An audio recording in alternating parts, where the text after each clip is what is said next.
जली को आग कहते हैं, बुझी को राख कहते हैं। उस राख से जो बारूद बने उसे योगी आदित्यनाथ कहते हैं।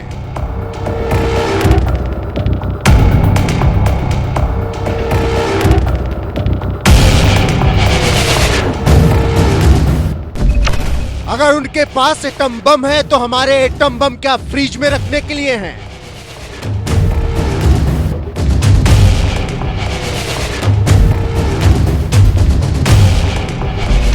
योगी के फायर ब्रांड जवाब से कांग्रेस और पाकिस्तान की हालत खस्ता।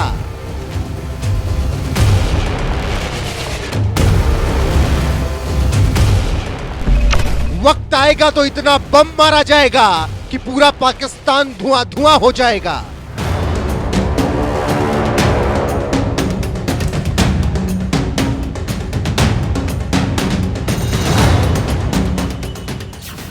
उत्तर प्रदेश के मुखिया योगी आदित्यनाथ जब बोलते हैं तो डंके की चोट पर बोलते हैं। अब चाहे वो बात विरोधियों को बुरी ही क्यों ना लग जाए, उससे फर्क नहीं पड़ता, क्योंकि योगी अपने आप को लेकर कट एंड क्लियर है। इसीलिए बहुत साफ शब्दों में बात करते हैं। अब चाहे वो गुंडे माफियाओं को सबक सिखाने के लिए उन्हीं की भाषा में उनसे बात करना हो या फिर मिट्टी में मिलाने की बात कहनी हो, योगी आदित्यनाथ ये बातें बखूबी बोलते हैं और करके भी दिखाते हैं। अतीक अहमद के खिलाफ पीड़ित परिवारों ने मुकदमा दर्ज कराया उसके परिवार के खिलाफ। वह समाजवादी पार्टी के द्वारा पोषित माफिया है और उसकी कमर को तोड़ने का काम हमारी सरकार ने किया है। और फिर मैं कह रहा हूं, इसे इस माफिया को मिट्टी में मिला देंगे। सरकार किसी है और सरकार किसी है, गफलत में हो, ये माफिया है, इनको मिट्टी में मिलाने का काम करेंगे। अपराधी आप अपराधी दूर कर। वहीं जिन लोगों को लगता है कि उनके आगे योगी आदित्यनाथ की नहीं चलेगी, तो उनकी भी गर्मी शांत कर देने का दम सीएम योगी आदित्यनाथ भरते हैं और डंके की चोट पर कहते हैं, जिसने असुरक्षा दी, जिसने दंगा दिया, जिसने माफिया दिए, और आज भी कहते हैं, कह रहे आने दीजिए सरकार।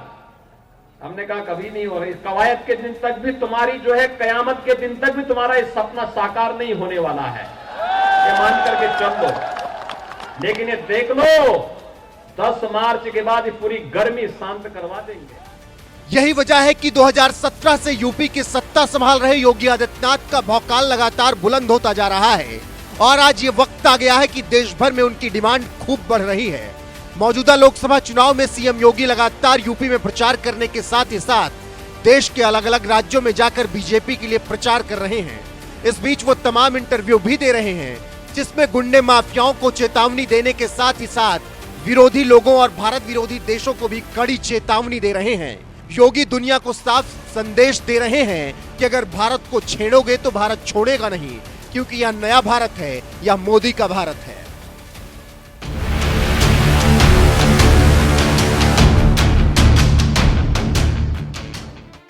इसी भौकाली अंदाज को बरकरार रखते हुए सीएम योगी ने अब कांग्रेस और कांग्रेस नेता मणिशंकर अय्यर के साथ साथ पाकिस्तान को भी चेतावनी दे दी है।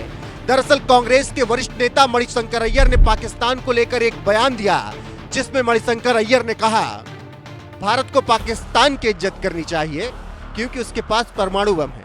अगर हम उनकी इज्जत नहीं करेंगे, बात नहीं करेंगे, तो वो भारत के खिलाफ एटम बम का इस्तेमाल करने के बारे में सोचेंगे। मणिशंकर अय्यर ने बड़े शातिराना अंदाज में अपना पाकिस्तान प्रेम दिखा दिया, लेकिन उनके इस पाक प्रेम को सीएम योगी ने जमकर लताड़ लगाई और पाकिस्तान को भी चेतावनी दे दी और कह दिया कि अगर पाकिस्तान के पास एटम बम है तो क्या हमारे एटम बम फ्रिज में रखने के लिए हैं। बता दें कि इंडिया टीवी के खास शो आपकी अदालत में वरिष्ठ पत्रकार रजत शर्मा को इंटरव्यू देते हुए सीएम योगी आदित्यनाथ ने फायर ब्रांड जवाब देते हुए कहा, पहले हमारा देश किसी को छेड़ेगा नहीं, अगर दुश्मन ने पंगा लिया तो छोड़ेंगे भी नहीं। हमारे एटम बम फ्रिज में रखने के लिए नहीं है, और हाँ, कांग्रेस पार्टी की पैरवी पाकिस्तान ही कर सकता है। इसके बाद सीएम योगी आदित्यनाथ ने आगे और बयान दिया और पीएम मोदी की तारीफ करते हुए उन्होंने कहा, जब से देश के प्रधानमंत्री मोदी हैं, तब से देश की सुरक्षा व्यवस्था मजबूत रही। अब अगर भारत में छोटा सा पटाखा भी फटता है तो पाकिस्तान अपनी सफाई देता है कि इसमें मेरा हाथ नहीं था। इसे भारत की ताकत कहते हैं। भारत देश बदल चुका है, ये भारत घर के अंदर घुसकर जवाब देगा। पाकिस्तान पूरी दुनिया में कटोरा लेकर भिखारी की तरह घूम रहा है, उसे कोई भीख नहीं दे रहा। 1 किलो आटे तक के लिए पाकिस्तान में छीना झपटी होती है।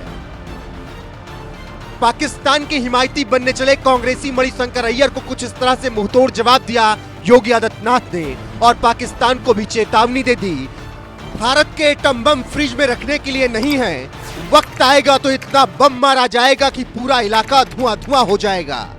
खैर, सीएम योगी ने जिस तरह से एक बार फिर से भौकाली अंदाज में एटम बम पर बयान दिया और पाकिस्तान और कांग्रेस को चेतावनी दी, उस पर आपकी राय क्या है कमेंट में जरूर बताएं।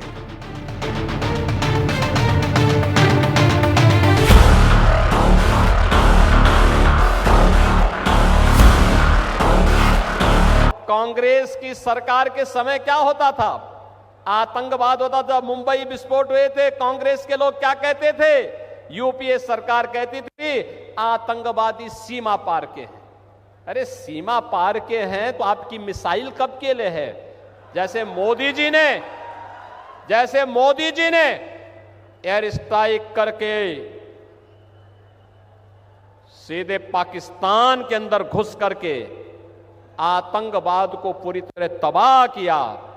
और अब तो आपने देखा होगा ब्रिटेन के एक बड़े समाचार पत्र ने यह लिखा कि पाकिस्तान के अंदर पिछले 3 वर्ष के अंदर जितने बड़े दुर्दांत आतंकवादी थे वे एक एक करके मारे गए और मारने वालों में भारत की एजेंसी का हाथ है। भाई, जो हमारा दुश्मन है हम उसकी पूजा थोड़े करेंगे। अरे कोई हमारे लोगों को मारेगा तो हम उसको पूजेंगे नहीं भाई, हम भी तो उसको वही करेंगे जिसका वो हकदार है, और वही हो रहा है।